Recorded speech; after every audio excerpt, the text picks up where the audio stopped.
जय श्री राम। आज की हमारी कहानी का विषय है सच्चे भक्त की पहचान। पुराने समय में दो संत एक साथ रहते थे। दोनों की भक्ति का तरीका अलग अलग था।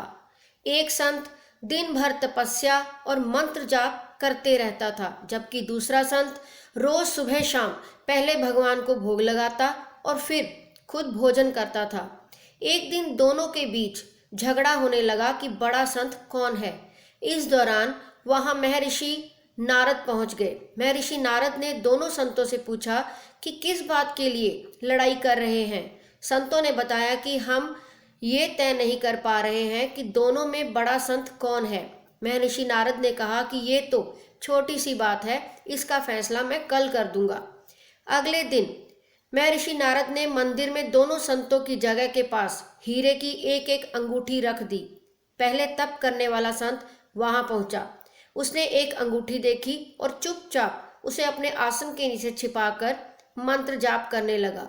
कुछ देर में दूसरा संत भगवान को भोग लगाने पहुंचा।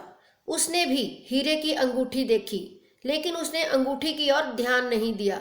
भगवान को भोग लगाया और खाना खाने लगा।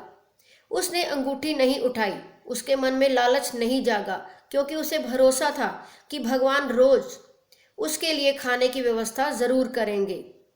कुछ देर बाद वहां नारद जी आ गए।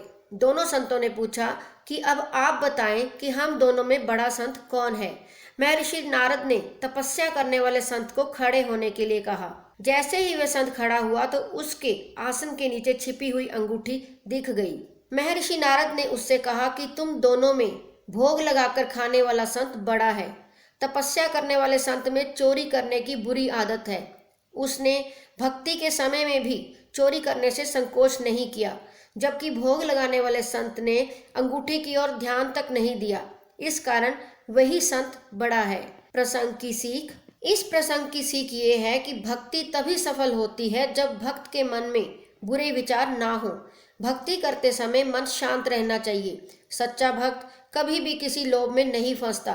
जिस भक्त के विचार पवित्र हैं और जो बुरे कामों से दूर रहता है, सिर्फ उसे ही भगवान की कृपा मिलती है। जय श्री राम।